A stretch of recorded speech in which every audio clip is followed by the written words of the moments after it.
Teruskan, silakan. Analisa yuridis, Majelis Hakim yang terhormat, penasihat hukum yang kami hormati, sebagaimana dakwaan yang sudah kami uraikan sebelumnya, dengan dakwaan ke-1 primer perbuatan terdakwa diatur diancam pidana dalam pasal 14 Yungto pasal 6 Perpu nomor 1 2002 yang telah ditetapkan menjadi Undang-Undang nomor 15 tahun 2003 tentang pemberantasan tindak pidana terorisme. Subsidiar, perbuatan terdakwa sebagaimana diatur diancam pidana dalam pasal 15 Yungto pasal 6 Perpu nomor 1 tahun 2002 yang telah ditetapkan menjadi Undang-Undang nomor 12 tahun 2003 tentang pemberantasan tindak pidana terorisme. Dan kedua primer, perbuatan terdakwa sebagaimana diatur diancam pidana menurut pasal 14 Yungto pasal 7 Perpu nomor 1 tahun 2002 yang telah ditetapkan menjadi Undang-Undang nomor 15 tahun 2003 tentang pemberantasan tindak pidana terorisme. Subsidiar, perbuatan terdakwa sebagaimana diatur diancam pidana dalam pasal 15 Yungto pasal 7 Perpu nomor 1 tahun 2002 yang telah ditetapkan menjadi Undang-Undang nomor 15 tahun 2003 tentang pemberantasan tindak pidana terorisme. Sebelum kami membahas analisa yuridis, kami perlu mempertegas bahwa pembuktian kesalahan terdakwa kami menggunakan alat bukti keterangan saksi, alat bukti petunjuk, alat bukti keterangan ahli, pengakuan terdakwa sebagaimana pasal 184 KUHP. Sekaligus berdasarkan pasal 27 Perpu nomor 1 tahun 2002 yang telah ditetapkan menjadi Undang-Undang nomor 15 tahun 2003 tentang pemberantasan tindak pidana terorisme, yaitu alat bukti data, rekaman atau informasi yang dapat dilihat, dibaca dan atau didengar, yang dapat dikeluarkan dengan atau tanpa bantuan suara, baik yang tertuang di atas kertas, benda fisik apapun selain kertas, atau yang terekam secara elektronik, termasuk tetapi tidak terbatas kepada tulisan, suara atau gambar, peta, rancangan foto atau sejenisnya, huruf, tanda, angka, simbol, atau perforasi yang memiliki makna atau dapat dipahami oleh orang yang mampu membaca atau memahami. Khusus terkait alat bukti surat, kami penuntut umum menggunakan berkas perkara pemeriksaan saksi tersangka BAP hasil penyidikan sebagai salah satu alat bukti surat, di mana di dalamnya juga ada tulisan terdakwa karena berdasarkan pasal 187 KUHP. Kami ulangi, berdasarkan pasal 187 huruf A KUHP serta SEMA nomor 1 tahun 1985 mengatur mengenai kekuatan pembuktian BAP sehingga BAP dan isinya dapat dijadikan alat bukti surat untuk mendukung pembuktian di persidangan. Selanjutnya, oleh karena dakwaan perkara ini kami susun dalam bentuk kombinasi kumulatif subsidiaritas, maka sesuai fakta yang terungkap di depan persidangan, kami akan membuktikan dakwaan ke-1 primer melanggar pasal 14 Yungto pasal 6 Perpu nomor 1 tahun 2002 dan dakwaan kedua primer melanggar pasal 14 Yungto pasal 7 Perpu nomor 1 tahun 2002 dengan unsur sebagai berikut. Dakwaan ke-1 primer pasal 14 Yungto pasal 6 unsur setiap orang yang merencanakan dan atau menggerakkan orang lain untuk melakukan tindak pidana terorisme dengan sengaja menggunakan kekerasan atau ancaman kekerasan, menimbulkan suasana teror atau rasa takut terhadap orang secara meluas, atau menimbulkan korban yang bersifat massal dengan cara merampas kemerdekaan atau hilang nyawa, harta benda orang lain, atau mengakibatkan kerusakan atau kehancuran terhadap objek-objek vital strategis atau lingkungan hidup atau fasilitas publik atau fasilitas internasional. Dan dakwaan kedua primer pasal 14 Yungto pasal 7 dengan unsur setiap orang yang merencanakan dan atau menggerakkan orang lain untuk melakukan tindak pidana terorisme dengan sengaja menggunakan kekerasan atau ancaman kekerasan bermaksud menimbulkan suasana teror atau rasa takut terhadap orang secara meluas atau menimbulkan korban yang bersifat massal dengan cara merampas kemerdekaan atau hilangnya nyawa, harta benda orang lain, atau mengakibatkan kerusakan atau kehancuran terhadap objek vital yang strategis atau lingkungan hidup atau fasilitas publik atau fasilitas internasional. Kami mengawali pembuktian dalam dakwaan ke-1 primer dengan unsur setiap orang. Berdasarkan ketentuan pasal 1 angka 2 Undang-Undang RI nomor 15 tahun 2003 tentang penetapan Perpu nomor 1 2002 tentang pemberantasan tindak pidana terorisme menjadi undang-undang, setiap orang adalah perseorangan, kelompok orang, baik sipil, militer, maupun polisi, yang bertanggung jawab secara individual atau korporasi. Menurut jurisprudensi Mahkamah Agung RI nomor 1398K PIT 94 tanggal 30 Juni 1995, pengertian setiap orang disamakan pengertiannya dengan kata barang siapa. Yang dimaksud dengan barang siapa adalah setiap orang atau siapa saja, pelaku tindak pidana sebagai objek hukum yang dapat bertanggung jawab menurut hukum atas segala tindakannya, bahwa unsur setiap orang menunjuk kepada subjek hukum yang diajukan di depan persidangan adalah terdakwa yang didakwa melakukan tindak pidana. Dari keterangan saksi, terdakwa sendiri, ia terdakwa telah membenarkan terkait identitas dirinya, baik identitas dalam berkas perkara ataupun identitas dalam surat dakwaan yang telah dibacakan selama persidangan. Benar, terdakwa Oman Rahman alias Oman Abdurrahman alias Abu Sulaiman selama berlangsungnya persidangan dalam keadaan sehat jasmani dan rohani dapat menjelaskan segala sesuatu yang ditanyakan kepadanya dengan baik, runtun, lancar, serta tidak ada alasan pemaaf dan pembenar pada diri terdakwa. Dengan demikian, unsur setiap orang menurut kami terpenuh secara sah menurut hukum.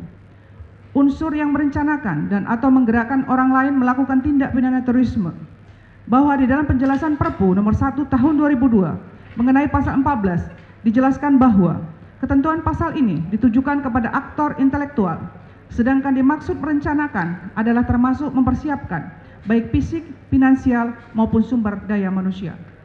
Mengenai kata dan atau dalam unsur ini bisa merupakan alternatif kumulatif perbuatan yang harus dibuktikan, bisa salah satu atau keduanya.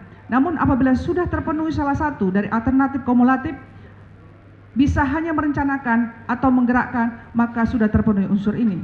Bahwa undang-undang tidak memberikan batasan pengertian istilah merencanakan dan atau menggerakkan, akan tetapi secara umum istilah tersebut diberikan pengertian dalam penjelasan mengenai outlawing dalam hukum pidana sebagai membujuk atau menggerakkan orang lain, atau menurut Mulyatno sebagai penganjur, sedangkan beberapa ahli menyatakan sebagai pembujuk.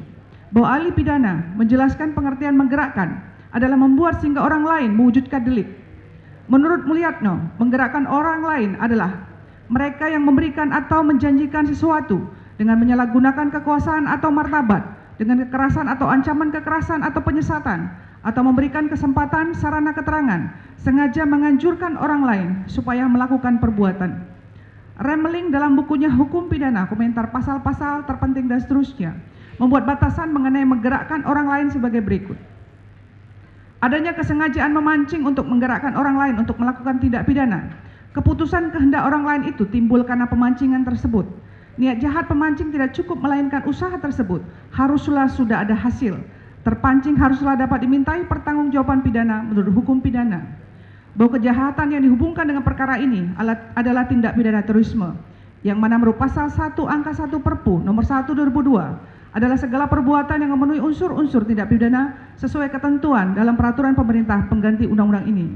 Definisi terorisme sampai dengan saat ini masih jadi perdebatan, namun sudah ada ahli yang merumuskan atau juga dirumuskan dalam beberapa peraturan perundang-undangan. Akan tapi ketiadaan definisi yang seragam menurut hukum internasional mengenai terorisme tidak semata-mata meniadakan definisi hukum terorisme itu sendiri.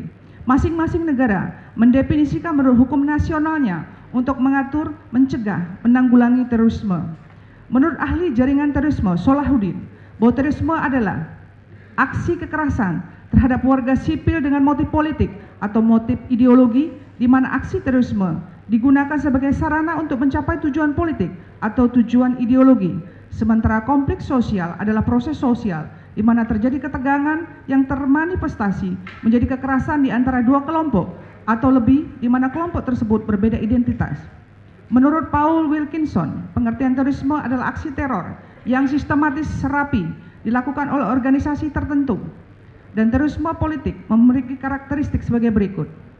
Merupakan intimidasi yang memaksa, memakai pembunuhan dan penghancuran secara sistematis sebagai sarana untuk suatu tujuan tertentu. Korban bukan tujuan, melainkan sarana untuk menciptakan perang urat saraf, yaitu bunuh satu orang untuk menakuti 1000 orang. Target aksi teror dipilih, bekerja secara rahasia, namun tujuannya adalah publisitas. Pesan aksi cukup jelas, meski pelaku tidak selalu menyatakan diri secara personal. Para pelaku kebanyakan dimotivasi oleh idealisme yang cukup keras, misalnya berjuang demi agama dan kemanusiaan. Adapun pasal 1 angka 1 Undang-Undang Nomor 15 Tahun 2003 menyatakan bahwa tindak pidana terorisme adalah perbuatan yang memenuhi unsur tindak pidana sesuai ketentuan dalam undang-undang ini dihubungkan dengan pasal 6 Perpu Nomor 1 Tahun 2002 tentang pemberantasan tindak pidana terorisme sebagaimana yang telah ditetapkan menjadi undang-undang berdasarkan Undang-Undang Nomor 15 Tahun 2003 secara terperinci telah disebutkan perbuatan yang menyangkut perbuatan melawan hukum berkenaan dengan tindak pidana terorisme diatur dalam pasal tersebut. Dikaitkan dengan pemahaman bahwa tindak pidana terorisme sebagai kejahatan extraordinary crime terorganisir yang membutuhkan penanganan khusus sehingga diperlukan teknis penanganan yang utuh dimulai dari pembentukan ideologi, perbuatan permulaan, perbuatan perencanaan, perbuatan pelaksanaan, dan pasca kejadian. Maka dari keterangan saksi-saksi, ahli, alat bukti petunjuk, keterangan terdakwa, serta data rekaman informasi sebagai pasal 27 diperoleh fakta yang terungkap di persidangan dikaitkan dengan terdakwa dalam perannya sebagai outlawking, menggerakkan orang lain dari hal-hal sebagai berikut. Sudah sejak lama, sekitar tahun 2003 sampai sekarang terdakwa dikenal sebagai seorang ustadz yang dianggap oleh para pengikut jemaahnya sangat bagus ilmu tauhidnya dan berani menyuarakan kebenaran. Meskipun pemahamannya itu menyelisih atau bertentangan dengan kebanyakan orang, sehingga terdakwa menjadi rujukan dalam kajian ilmu tauhid dan ilmu din. Bahwa terdakwa sering menulis kajian-kajian tentang tauhid, sebagaimana yang dipahaminya, karena pemahaman terdakwa tentang ilmu tauhid tersebut sangat mumpuni. Selain itu, terdakwa sangat menguasai bahasa Arab, maka ia dengan mudah mencari rujukan, dalil-dalil, kajian dalam bahasa Arab yang dapat dipergunakannya untuk mendukung pemahamannya tersebut. Sehingga para pengikut jemaahnya selalu menganggap bahwa semua yang disampaikan oleh terdakwa adalah sebuah kebenaran dan dianggap telah didukung dalil-dalil yang syar'i. Hal mana menjadikan terdakwa sebagai tokoh penting dalam kelompoknya yang selalu dijadikan rujukan dalam menilai suatu kebenaran khusus dalam ilmu tauhid dan kegiatan-kegiatan kelompoknya. Bahwa tulisan yang dibuat oleh terdakwa kemudian dibuat seperti kajian berseri yang diberi nama seri materi tauhid. Selain itu, terdakwa juga menjelaskan kitab Muqarrafit Tauhid yang disusun oleh Saifur Rahman Al-Khabili, diterbitkan oleh Hay'ah Alatul Itta wal Buhut fi Daulah Islamiyah. Materi pembahasan di dalam kitab Muqarrafit Tauhid tersebut pada intinya sama dengan materi yang dibahas dalam buku kitab seri materi tauhid yang antara lain sebagai berikut. Demokrasi termasuk syirik akbar yang bisa membatalkan keislaman seseorang. Yang termasuk dalam syirik demokrasi akbar sendiri adalah menyembah berhala, berdoa kepada selain Allah, berkorban selain Allah, mentaati hukum selain Allah, dan lain-lain. Sehingga wajib bagi setiap muslim untuk berlepas diri dari sistem syirik demokrasi. Dalam sistem demokrasi, Tuhannya bukan Allah, dan pembuatan syariah atau aturan kehidupan atau hukum atau undang-undang yang berlaku atas manusia, akan tapi hukum yang berlaku adalah hukum yang dibuat oleh manusia. Dalam hal ini MPR dan DPR.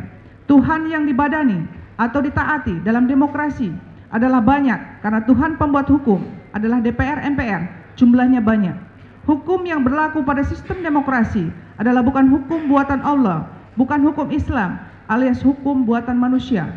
Bahwa pemerintah, aparat pemerintah antara lain presiden, anggota DPR, MPR, polisi, tentara, hakim, jaksa, dan petugas BIN termasuk ke dalam golongan togut. Statusnya adalah kafir, bahkan bukan sekadar kafir tetapi amat sangat kafir. Bahwa orang kafir itu halal darahnya, hartanya, serta wajib diperangi.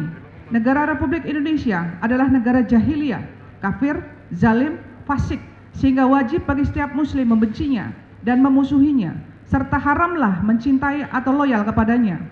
Bahwa terdakwa ingin pemahamannya sebagaimana tersebut di atas dapat diberikan kepada orang-orang masyarakat yang lebih luas secara berulang-ulang, sehingga terdakwa kemudian menuliskan semua isi kajian ceramahnya tersebut ke dalam buku yang diberi nama Kitab Seri Materi Tauhid, yang kemudian oleh salah seorang pengikutnya bernama Abu Musa dibuatkan blog khusus yang bernama Milah Ibrahim dalam www.milaibrahim.wordpress agar dapat disebarluaskan kepada para pengikut jemaahnya karena dapat diunduh dengan bebas dan mudah melalui sarana internet.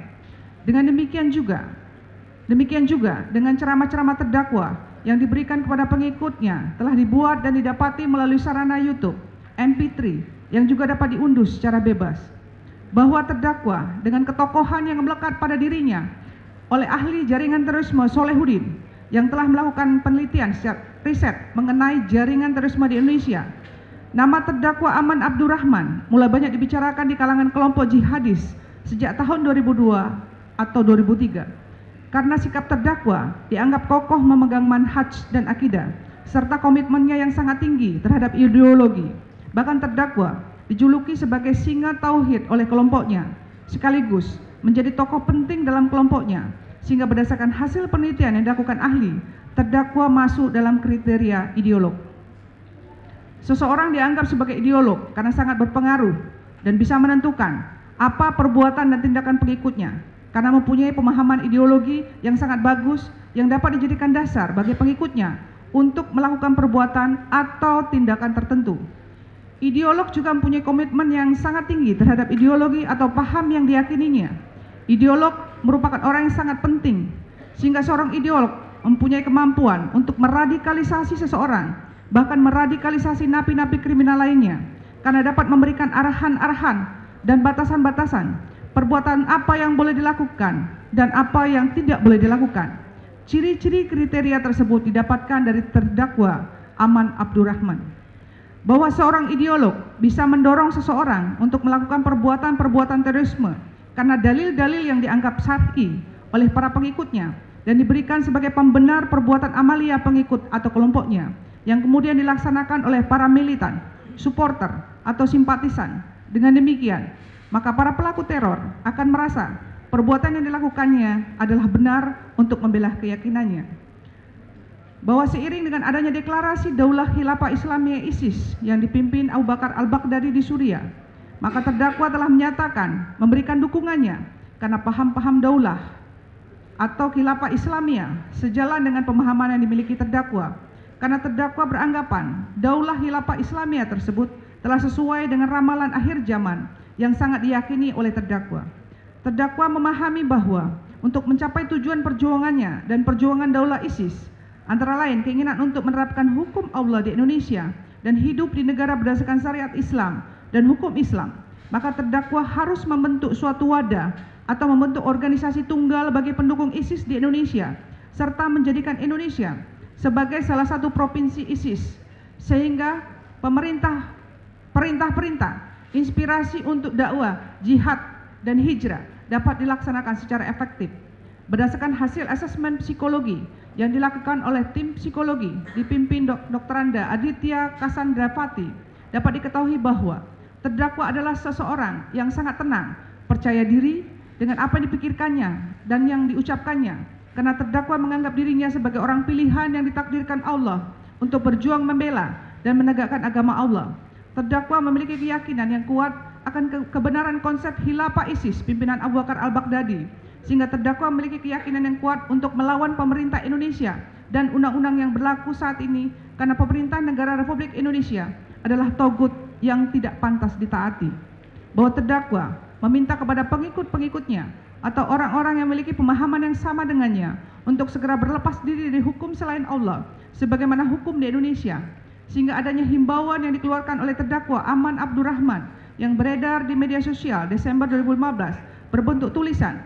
Ia menyerukan kepada pendukung ISIS di Indonesia untuk melakukan beberapa hal, yaitu hijrahlah ke Daulah Islamiyah, dan bila antum belum bisa hijrah ke daulah, berarti berjihadlah dengan jiwa di tempat antum ini, dan bila tidak bisa atau belum berani, maka infakkanlah harta antum kepada orang-orang yang berjihad dengan jiwa mereka, dan bila tidak mampu juga, maka semangatilah orang lain untuk berjihad, dan bila antum tidak lakukan itu, maka apa arti baiat antum?